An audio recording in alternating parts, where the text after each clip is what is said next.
Hello everyone, welcome to Mithilesh IAS Academy and welcome to everyone who is watching this video. So basically in this class we will discuss about the current affairs topic which is like national language, right? And this is a very beautiful article, is extracted from The Hindu. So basically the debate on the national language. You know what, in our country there is no national language till now. There is no national language. What does it mean? What it is a constitutional provision for this? So in the entire things we will discuss in the class. So it has mentioned whatever the Constituent Assembly debates about Hindi being made the national language, what happened in 1965.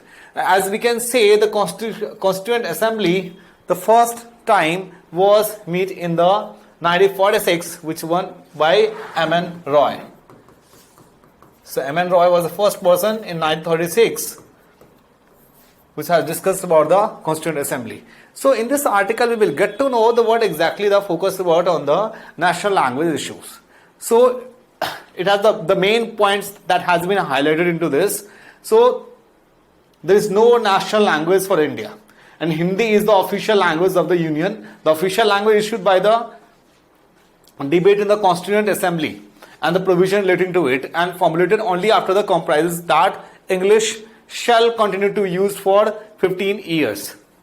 And what is the status of Hindi?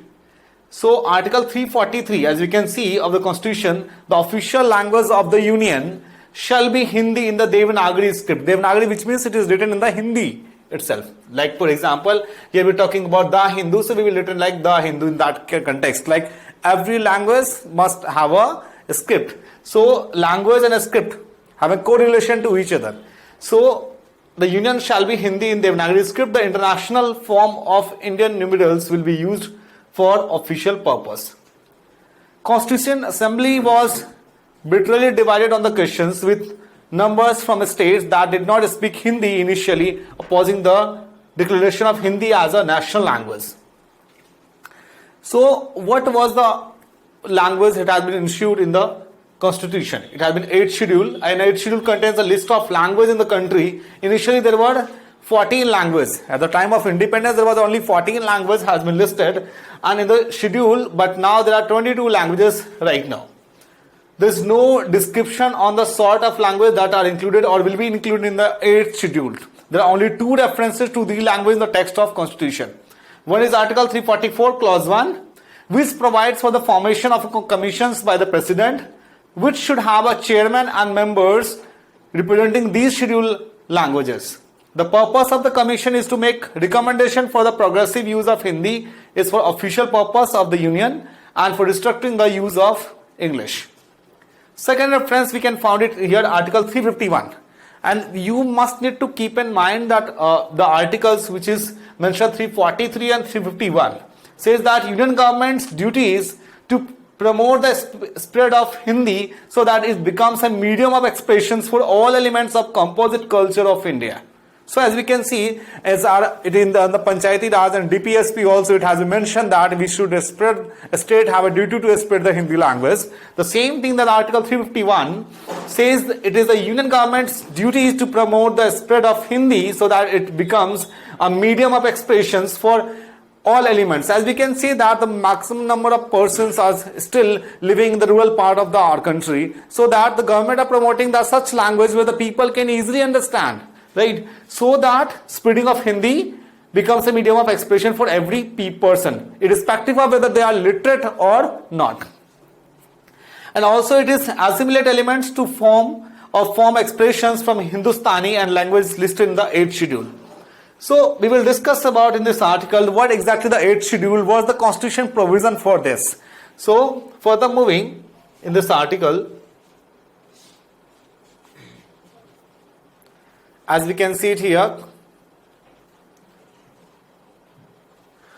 the second reference found in Article 351 says that Union government's duty to promote the spread of Hindi, as we have discussed. What were the 1965 protests about this? The Official Language Act 1963 was passed in anticipation of the expiry of the 15-year period during which the Constitution originally allowed the use of English for official purpose.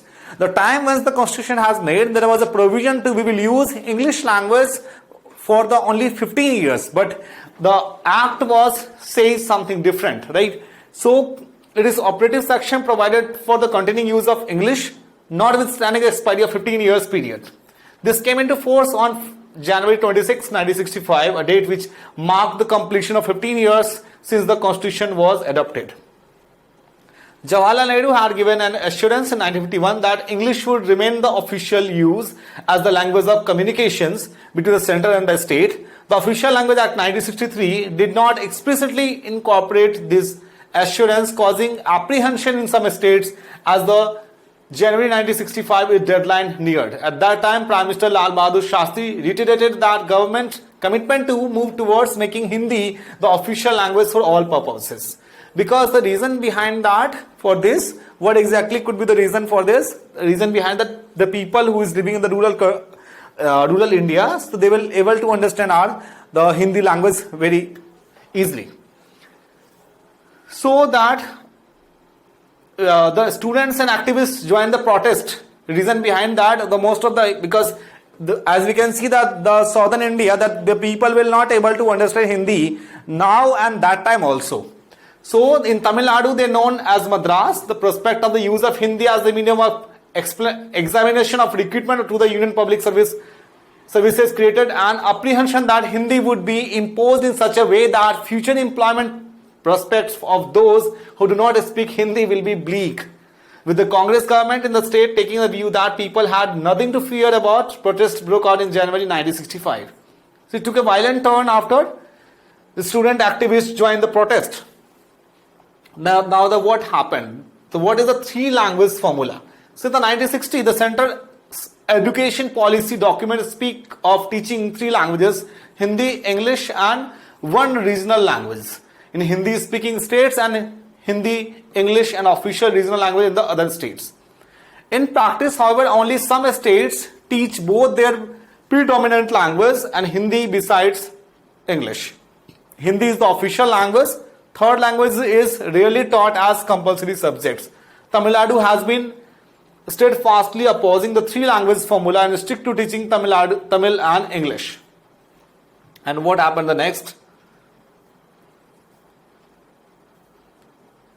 And what is the 8th schedule? It has mentioned in the constitution. So basically what exactly the 8th schedule is that? The 8th schedule contains a list of languages in country. Initially there was 14 languages, now it is 22 languages. So we have discussed Article 344 Clause 1, which provides the formation of commission by the President, which should have the chairman and members representing these scheduled languages. And the second reference is found in Article 351, says that Union government duties to promoting of Hindi languages. Now what is the status of Hindi? So Article 343.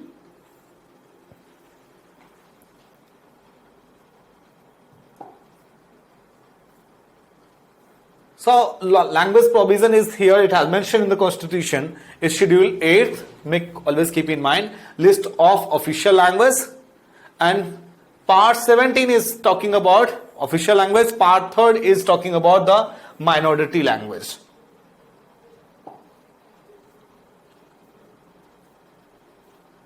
And how can we define official language according to the constitution? Official language which means that we will use it in the official formation. We will use it in the official formation. So similarly we can say that official language, which means that an official language is that which is used and for official or formal purposes in a country.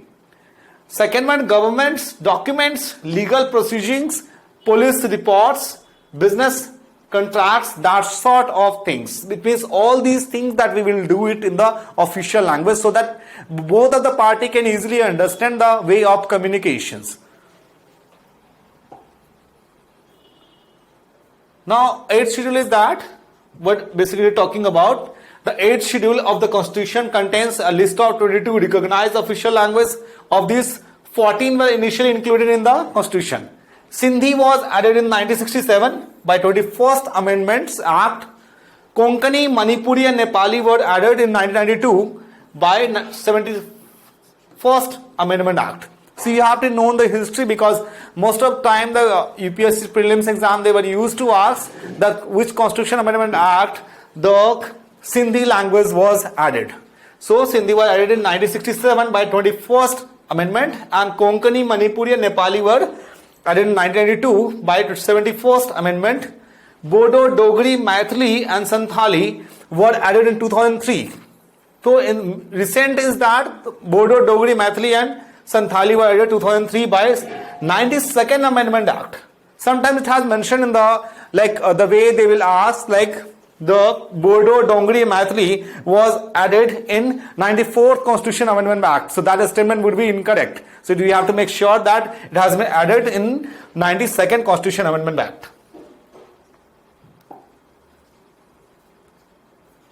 And 8th schedule language, you have to think about how many languages in the 8th schedule of the Constitution. That 22 languages: Assamese, Bengali, Gujarati, Hindi, Kannada, Kashmiri, Konkani, Malayalam, Manipuri, Marathi, Nepali, Odia, Punjabi, Sanskrit, Sindhi, Tamil, Telugu, Urdu, Bodo, Santhali, Maithili and Dogri. So these all 22 languages was registered in the schedule of the constitutions.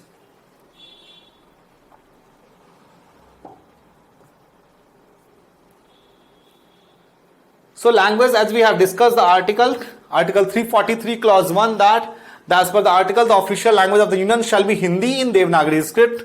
The form of numerals to be used for the the international forum, that we will use the English language as well. So it has mentioned in the language union as well. Next, you have to got to know that what exactly the difference between national and official languages. What is the difference between national and official language? National language, which means that we can say a language of a political, cultural and social unit. Wherever we are talking about official language, a language which may be used for the government businesses.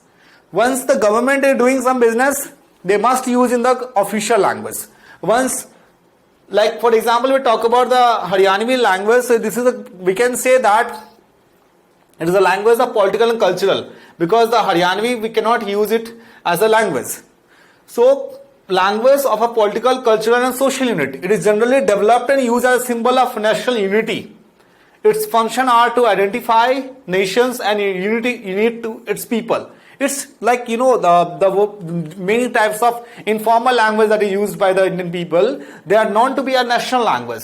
We do not have any national language. Reason behind that, most of the people thinking about, like people who born in Tamil Nadu and some parts of southern India, they will prefer the mother tongue is there Kannada, Malayalam, Telugu. Right, like people who born in Punjab, a child who born in Punjab, they must prefer to use first Punjabi language, and then their Punjabi would be their mother tongue. Mother tongue, which means that a child learned the first language from her mother. So that would be his mother language. So it is generally developed and used as a symbol of national unity. One language may serve both function. So national language can be political and cultural, but official language must be a government business. And second, that its functions are primarily utilitarian rather than symbolic. It means that the official language must be used to represent something by the government. And duty of the union is that we have already discussed that article 351, that is the duty of the union to encourage the spread of the Hindi language, so that it may serve as a medium of communication, because most of the northern plains that the people prefer to use the Hindi language. So that's why the article 351, that is the duty of the union to encourage and spread the Hindi language, which are used in the constitution. Now the history is that Hindi was voted as the official language by a single vote in the Constitution Assembly.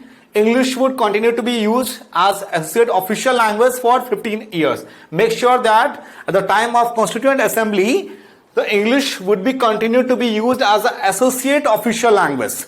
That has to be, you have to make sure it's not like official language, associate official language for 15 years. The Official Language Act would come into effect on the expiry of this 15-year period in 1965.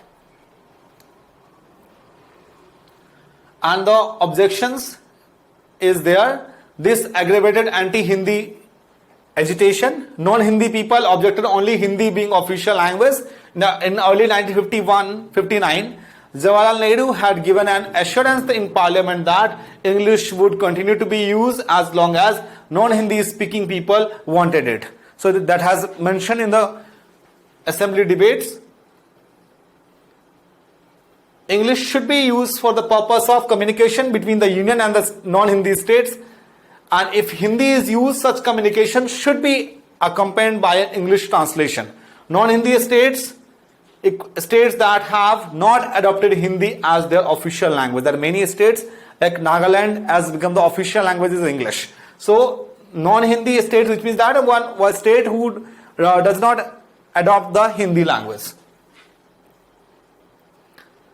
So regional language, that the legislature of a state may adopt any one or more than the language in use in the state. Article 347. So make sure this article in mind. Article 347 gives the president the power to recognize an official language of a state. Most of the states adopted the major regional language as their official language. I hope you enjoyed the class. You got to know the lots of concept in this class. For more updates, stay tuned, and if you like these all the things that we have discussed, like, comment and subscribe the channel. Thank you so much for watching this. We will meet you later on. Thank you so much, and bye bye and take care.